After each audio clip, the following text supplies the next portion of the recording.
അസ്സലാമു അലൈക്കും. പ്രപഞ്ചനാഥൻ്റെ പ്രഥമവും പ്രധാനിയുമായ പ്രവാചകൻ മുത്തു മുഹമ്മദ് മുസ്തഫ സല്ലല്ലാഹു അലൈഹി വസല്ലമയുടെ ജീവിത ചരിത്രമാണ് ഞാൻ നിങ്ങളിൽ എത്തിക്കുന്നത്. വീഡിയോ ഇഷ്ടപ്പെട്ടാൽ സബ്സ്ക്രൈബ് ചെയ്യാൻ മറക്കല്ലേ. നിങ്ങളുടെ ഓരോ സബ്സ്ക്രൈബും എനിക്ക് അടുത്ത ഭാഗം ചെയ്യുവാനുള്ള പ്രോത്സാഹനമാണ്. ഞാൻ നിങ്ങളുടെ പ്രോത്സാഹനം പ്രതീക്ഷിക്കുന്നു. ചരിത്രകഥയുടെ 6 ഭാഗങ്ങൾ ഞാൻ നേരത്തെ അപ്ലോഡ് ചെയ്തിട്ടുണ്ട്. കാണാത്തവർ അതുകൂടി കാണണേ. അപ്പോൾ പിന്നെ നമുക്ക് ബാക്കി കഥയിലേക്ക് കടന്നാലോ. ഖദീജ ബീബി റളിയല്ലാഹു അൻഹയുടെ ആഗ്രഹം അല്ലമീനെ അറിയിക്കാനായി നുസൈഫ മക്ക പട്ടണത്തിൽ കറങ്ങി നടന്നു. വഴിയിൽ അല്ലമീനെ കണ്ടുമുട്ടി. നുസൈഫ അല്ലമീനോട് ചോദിച്ചു, ഞാനൊരു കാര്യം ചോദിക്കട്ടെ? വയസ്സ് ഇത്രയുമൊക്കെ ആയില്ലേ, ഇനിയൊരു വിവാഹമൊക്കെ വേണ്ടേ? വിവാഹമോ? എനിക്കോ? അതിനുള്ള വകയൊന്നും എൻ്റെ കയ്യിലില്ല നുസൈഫ. നല്ല സൗന്ദര്യവും സമ്പത്തും കുലമഹിമയുമുള്ള ഒരു സ്ത്രീ താങ്കളെ വിവാഹത്തിന് ക്ഷണിക്കുന്നു എന്ന് കരുതുക. അല്ലമീൻ ചിന്താതീതനായി. ആരാണവർ?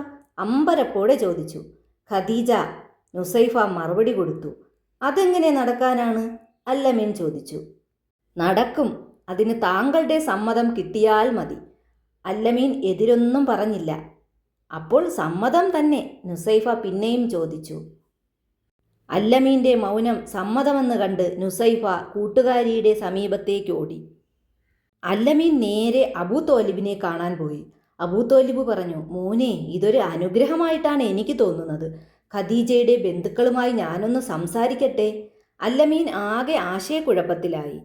ഖദീജയെ വിവാഹം കഴിക്കുകയോ? അവർ മക്കയിലെ പ്രതിഭയാണ്, സമ്പന്നയാണ്. താനോ ഒരു ദരിദ്രൻ. പിന്നെങ്ങനെ ഈ വിവാഹം നടക്കും? ആശങ്കകൾ വളരെ വേഗം നീങ്ങി. ഖദീജ വളരെ സന്തോഷവതിയാണെന്ന് അല്ലമീൻ അറിഞ്ഞു. അബൂ തോലിബും ഖദീജയുടെ ബന്ധുക്കളും ചേർന്ന് വിവാഹത്തിൻ്റെ ഒരുക്കങ്ങളൊക്കെ നടത്തി.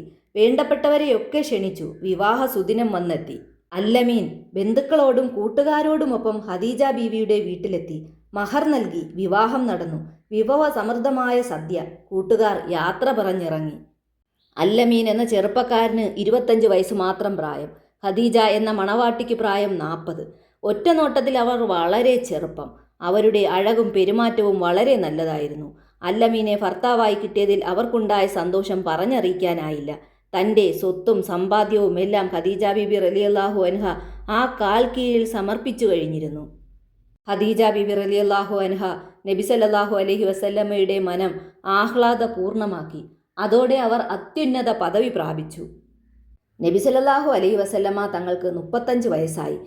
ആ സമയം നടന്ന ഒരു സംഭവമാണ് ഇനി പറയുന്നത്. മക്ക പട്ടണത്തിൻ്റെ ചുറ്റുപാടും മലയാണ്. മഴ പെയ്താൽ ഉടനെ വെള്ളപ്പൊക്കമുണ്ടാകും. കഅബാലയം വളരെ താഴ്ന്ന പ്രദേശത്താണ് സ്ഥിതി ചെയ്യുന്നത്. പട്ടണത്തിലെ വെള്ളപ്പൊക്കം ഏറെ ശല്യം ചെയ്യുന്നത് ഈ മന്ദിരത്തെയാണ്. അന്നത്തെ കഅബാലയത്തിൻ്റെ രൂപം എങ്ങനെയാണെന്നറിയാമോ? 4 ചുവരുകൾ, മേൽക്കൂരയില്ല. ചുമരുകളാണെങ്കിലോ ഒരാളുടെ പൊക്കമേയുള്ളൂ. ഇതാണ് അന്നത്തെ കെട്ടിടം. മഴ പെയ്യുമ്പോൾ വെള്ളപ്പൊക്കത്തിൽപ്പെടും. അങ്ങനെ ചുമരുകൾക്ക് വിള്ളൽ വന്നു. കഅബാലയത്തിനടുത്തേക്ക് വെള്ളം കുതിച്ചൊഴുകുന്നത് തടയാൻ ബണ്ട് കെട്ടി. അതിന് കുറേ ധനം ചിലവായി. ബണ്ട് കാണാനും അഭിപ്രായം പറയാനും ധാരാളം ആളുകൾ വന്നു. ശക്തമായ ഒഴുക്ക് വന്നപ്പോൾ ബണ്ട് പൊളിഞ്ഞു. കഅബ പിന്നും വെള്ളത്തിനടിയിലായി. പുറം നാട്ടുകാരൊക്കെ വരുമ്പോൾ കഅബ ഇങ്ങനെ കാണുന്നത് വലിയ കുറച്ചിലായി. ഇതൊന്ന് പുതുക്കി പണിയണം. അതിന് ശുദ്ധമായ ധനം വേണം, ഹലാലായ പണം വേണം. അതിനുള്ള ധനം ശേഖരിച്ചു. പഴയ കെട്ടിടം പൊളിക്കണം. കെട്ടിടമെന്ന് പറഞ്ഞാൽ 4 ചുവരുകൾ മാത്രമേയുള്ളൂ. അത് പൊളിച്ച് പുതിയ ചുമരുകൾ പണിയണം, മേൽക്കൂരയും പണിയണം. കെട്ടിടത്തിന് ഉയരവും കൂട്ടണം. അക്കാലത്ത് പുറംനാട്ടിൽ നിന്ന് വന്ന ഒരു കപ്പൽ ജിദ്ദ തുറമുഖത്ത് വെച്ച് തകരുകയുണ്ടായി. ഖുറൈശികൾ ആ കപ്പലിൻ്റെ പലകകൾ വിലയ്ക്ക് വാങ്ങി. കപ്പലിലെ ആശാരി പണിക്കാരനാണ് ബക്കാ മുറുമി. വിദഗ്ധനായിരുന്നു. ഖുറൈശികൾ ബക്കാ മുറുമിയെ സമീപിച്ചു. ഞങ്ങൾ ലോകപ്രസിദ്ധമായ കഅബാലയം പുതുക്കി പണിയാനുള്ള ചുമതല നിങ്ങളെ ഏൽപ്പിക്കാൻ ആഗ്രഹിക്കുന്നു എന്ന് അപേക്ഷിച്ചു. ആ ക്ഷണം അദ്ദേഹം അപ്പോൾ തന്നെ സ്വീകരിച്ചു. ചുമർ പൊളിക്കാൻ സമയമായി. ഖുറൈശി ഗോത്രത്തിലെ എല്ലാ തറവാട്ടുകാരും ആ പുണ്യകർമ്മത്തിൽ പങ്കെടുക്കാൻ തീരുമാനിച്ചു. കെട്ടിടത്തിൻ്റെ ഭാഗങ്ങൾ പല കുടുംബാംഗങ്ങൾക്കായി ഭാഗിച്ചു കൊടുത്തു. അങ്ങനെ ആദരവോടെ ചുവരുകൾ പൊളിച്ചു തുടങ്ങി. കഅബാലയം പുതുക്കി പണിയാൻ നബി സല്ലല്ലാഹു അലൈഹി വസല്ലമ തങ്ങളും കല്ല് ചുമക്കുകയുണ്ടായി. ചുമരുകൾ ഉയർന്നു. ഹജറുൽ അസ്വദ് വെക്കേണ്ട സ്ഥലമെത്തി. ആരാണ് ഹജറുൽ അസ്വദ് വെക്കുക? അതിനുള്ള അവസരം ആർക്കാണ്? നാട്ടുകാർ തമ്മിൽ തർക്കമായി. വാക്കേറ്റം കയ്യാങ്കളിയിലേക്ക് കടന്നു.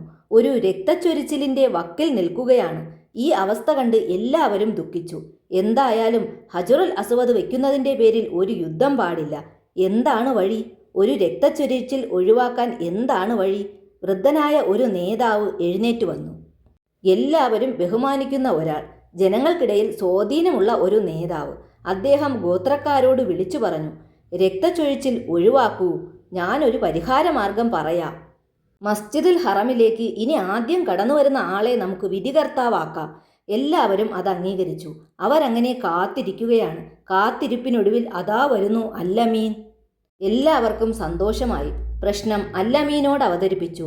അല്ലാഹു തആല പ്രവാചകൻ സ്വല്ലല്ലാഹു അലൈഹി വസല്ലമയുടെ മനസ്സിൽ ഒരാശയം തോന്നിപ്പിച്ചു. നബി സല്ലല്ലാഹു അലൈഹി വസല്ലമ തൻ്റെ വിരിപ്പ് നിലത്ത് വിരിച്ചു. ഹജറുൽ അസ്വദ് വിരിപ്പിൻ്റെ നടുക്കു വെച്ചു. എല്ലാ തറവാട്ട് നേതാക്കന്മാരെയും വിളിച്ചു വിരിപ്പ് പൊക്കാൻ പറഞ്ഞു. എല്ലാവരും ചേർന്ന് വിരിപ്പ് പിടിച്ചുയർത്തി. ആവശ്യമായ ഉയരത്തിലെത്തിയപ്പോൾ നബി സല്ലല്ലാഹു അലൈഹി വസല്ലമ ഹജറുൽ അസ്വദ് നീക്കിവെച്ചു. ഹജറുൽ അസ്വദ് സ്ഥാപിച്ചു കഴിഞ്ഞിരിക്കുന്നു. എല്ലാവർക്കും ആശ്വാസമായി. എല്ലാവരും അല്ലമീൻ്റെ പ്രവൃത്തിയിൽ മതിപ്പ് തോന്നി പ്രശംസിച്ചു. അങ്ങനെ കഅബ ഷരീഫിൻ്റെ പണി വേഗത്തിൽ പുരോഗമിച്ചു. ഹജറുൽ അസ്വദ് കാണുമ്പോൾ ഇപ്പോഴും അറബികൾ അല്ലമീനെ ഓർമ്മിക്കും. നബി സല്ലല്ലാഹു അലൈഹി വസല്ലമയ്ക്ക് പ്രായം ഏറി വരുന്നു. വിവാഹത്തിന് ശേഷം കച്ചവടത്തിന് ഷാമിലേക്കും മറ്റ് പ്രദേശങ്ങളിലേക്കും യാത്ര ചെയ്തിട്ടുണ്ട്. പലപ്പോഴും ആടിനെ മേയ്ക്കാൻ പോകും. മുടന്തുള്ള ആടുകളോട് വലിയ അനുകമ്പയാണ്. അഗതികളെയും അനാഥരെയും സഹായിക്കുന്നതിൽ തൽപരനാണ്. മദ്യപാനം, ചൂതാട്ടം എന്നിവയിൽ നിന്നെല്ലാം നബി സല്ലല്ലാഹു അലൈഹി വസല്ലമ അകന്നു നിന്നു. അല്ലാഹു തആലയുടെ കാവൽ എപ്പോഴും നബി സല്ലല്ലാഹു അലൈഹി വസല്ലമയ്ക്കുണ്ടായിരുന്നു. രാത്രികാലത്ത് കഥ പറയുന്ന ചടങ്ങ് അന്നുണ്ടായിരുന്നു. ഇപ്പോഴത്തെ കഥാപ്രസംഗം പോലെ. ഒരു കഥാകാരൻ കഥ പറഞ്ഞ് ജനങ്ങളെ രസിപ്പിക്കും. പുലരുവോളം നീണ്ടു നിൽക്കും. സമപ്രായക്കാരായ കുട്ടികളുടെ കൂടെ ചെറുപ്പത്തിൽ നബി സല്ലല്ലാഹു അലൈഹി വസല്ലമ തങ്ങളും കഥ കേൾക്കാൻ പോയിട്ടുണ്ട്. അന്നൊക്കെ കഥ കേൾക്കുന്നത് കുട്ടികൾക്കൊരു ആവേശമാണ്. ഈ കുട്ടിയും കൂടെ നടന്നു. വഴിക്ക് വെച്ച് ഒരു കല്യാണ സദസ്സ് കണ്ടു. ആൾക്കൂട്ടത്തെ കണ്ട് നോക്കിയിരുന്നു. കൺപോളകൾ അടഞ്ഞുപോയി. നല്ല ഉറക്കം ഉണർന്നപ്പോൾ നേരം പുലർന്നിരിക്കുന്നു. അന്നത്തെ മക്കയിലെ സാമൂഹിക ജീവിതം തിന്മകൾ നിറഞ്ഞതായിരുന്നു. സ്ത്രീപീഡനം, കയ്യേറ്റം, മദ്യപാനം, ബിംബാരാധന, ഈ തിന്മകൾ കണ്ട് മടുത്തു. പിന്നെ ജനങ്ങളിൽ നിന്ന് അകന്ന് ഒറ്റയ്ക്ക് നിൽക്കാൻ ശ്രമിച്ചു. ഏകാന്തത ഇഷ്ടപ്പെട്ടു. വിജന പ്രദേശങ്ങളിൽ ചെന്ന് ഒറ്റയ്ക്കിരിക്കും.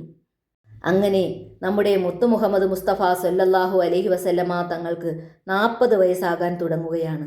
അല്ലാഹു തആല തൻ്റെ ദൂതന് മികച്ച പരിശീലനം നൽകാൻ വേണ്ടി മക്കയുടെ സമീപത്തുള്ള ഹിറാ ഗുഹയിൽ എത്തിച്ചേർന്നിരിക്കുകയാണ്. ഇൻഷാ അല്ലാഹ് ഇനി അവിടെയുണ്ടായ സംഭവ വികാസങ്ങൾ അടുത്ത ഭാഗത്തിൽ പറയാം. അസ്സലാമു അലൈക്കും.